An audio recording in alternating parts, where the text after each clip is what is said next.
isa lang po yung ano niya, isa lang po yung direction niya. Yung current po. Papunta po doon sa palabas po talaga yun. Pero malakas. Malakas po ma'am, pero kaya naman na makapag-steady doon sa baba. Hindi po gaya ng experience po namin na like this channel na hindi ka talaga makahawak na maka-steady. Paano yung na-experience mo Sa like sa Boracay Island na between Atiklan, Boracay. Gaano kalalim sir yung sa na-dive nyo, gaano kalalim? 32 meters po ma'am. Ang tansya namin, pabuo lang sir kayo sa PBB na rin yung tanong. Ang lalim ng 32 meters yung lalim doon ng na-experience po namin based po dito sa area na to, sa ilog is ano lang po, 4.9 meters. Pero na-confirm nyo naman po na yun nga, may curve. May curve po ma'am. Pero pag ba namin, na-confirma namin na may curve. Apo, Sige po, masabi lang po na gano'n. Sige po. Na-confirma po namin na may curve po na ganung information na po. Na siguro inakala nila Yun ang kuiba.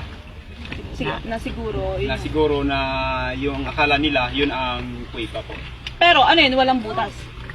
May butas po siya, yung estimate ko po, mga ano lang po, mga 1 meter lang po.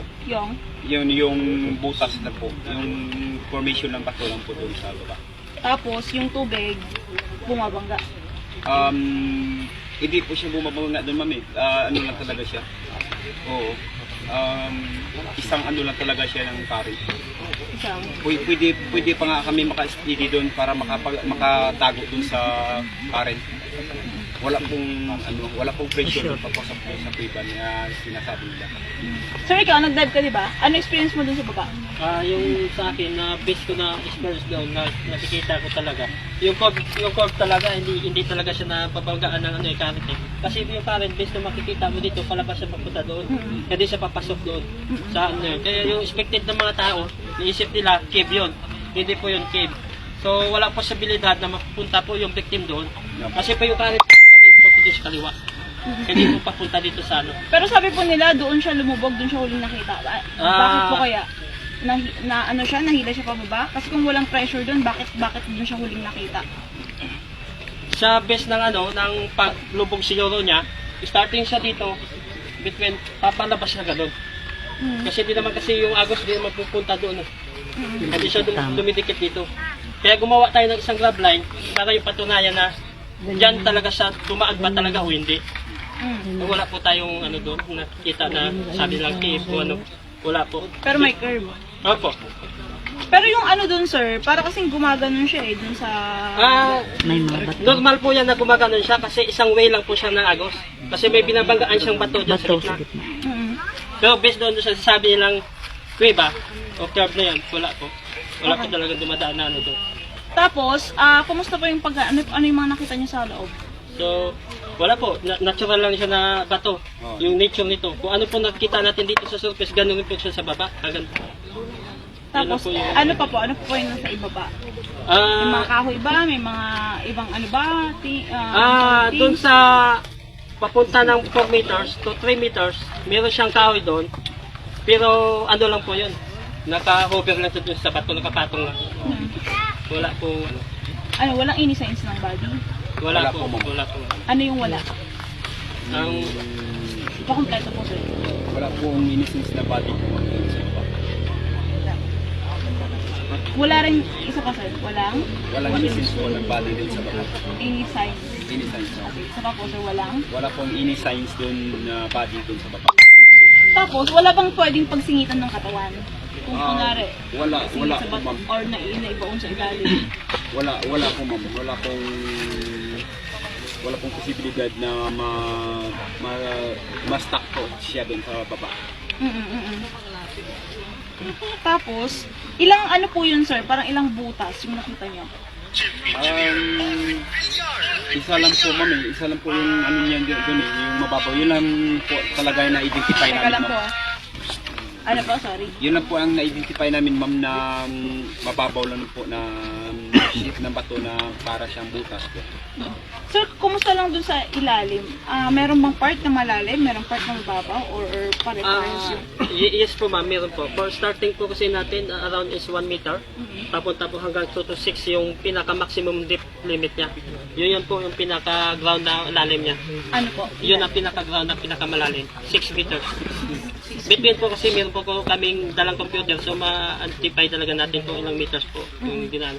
At meron po tayong video na dito sa mismong camera namin, between na baba ng baba, ma-reach naman yung kung ilang meters yung bawat video namin doon sa grab line na dinadaanan namin ng video. Sabi niyo, sir, malakas. Gaano siya kalakas yung current sa baba? Normally yung current natin, hindi wala namang 1 notch yan eh. Opo. Kaya kaya nga pong lumangoy dyan kahit ordinary yung tao. Kaya nagsasabi nga yung iba, may lumalangoy dyan kasi nga po, kaya nilang langoyin yung current. Kasi wala naman, hindi naman po siya malakas talaga. Ngayon sir, medyo mababa ang tubig. Baka kasi effect kasi, sir, ng bababa yung tubig. Kasi ang sinasabi talaga halos ng residente dito, talagang malakas yan, tapos parang hinihigop kayo. Or baka din nakadepende rin kasi sa level ng tubig. Normally po, kung kami mag-observe, hindi po kami taga dito, kaya hindi po namin ma-explain ng buo kasi una-una po, kung ikaw mag-observe yan, pag dyan ka dumaan, hanggang dito lang po yung tubig yan. Pero so siguro yung movement ng tubig, depende yun sa... Depende po sa taas ng tubig. Sige. Pwedeng pasabi lang po yun, sir. Baka ngayong nag-drive kami, mababa yung Kasi sa ngayon, nag-dive kami, is mas mababaw siya kumpara sa unang dive namin. Kaya Na baka... time. Baka mahina yung movement ng current, kaya yun, kaya siyang languyin. Kaya siyang subukain ng tao. Sinarado kasi Ano, sir? Ano sinasabi mo? May... Sinarado kasi dun sa kaya yung flow ng tubig dito, hindi na diretso dito. Doon na lumipat sa kabila. Kaya yung current dati na na-experience nila, hindi tulad ngayon. Kasi yung unang na-experience nila na malakas yung current, bukas pa yun dun sa unahan. So, saan pa kayo banda nag-dive? Kumbaga, inikot niyo yung batong yan. Gaano kalaki yung batong yan? Nakikot kayo. Estimated niya lang. Yun, yung may... Yung sa...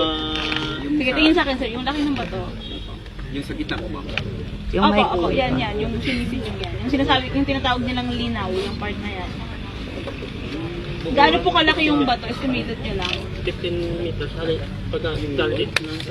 ba yung surfing dito? Ma'am, bahol ba lang bato? Gaano ka Yung ba? taas ng bato or... O yung lapad, o... Haba. Haba. Tama. Okay, yung lalim po kaya ng bato, mag-start po tayo dito sa surface, is yun po yung 6 meters po. 6 meters yung taas ng bato. Yung lapad. Yung lapad yung lapad, almost mga mga 15 to 20 Meters. Yung haba ng floor ng lapad. So, nag-ikot kayo dyan. Ako po. Pasabi lang siya, inikot namin dyan, pero walang trace na sa Inikot namin yan. Inikot namin dyan, pero wala po tayong nakikita ng isang sign na nandoon So, nandun nyo? na victim.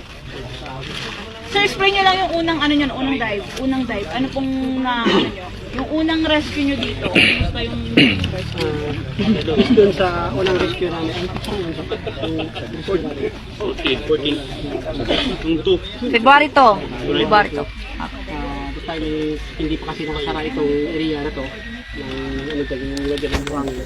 Yung ano lang yung computer nag-dive 5.6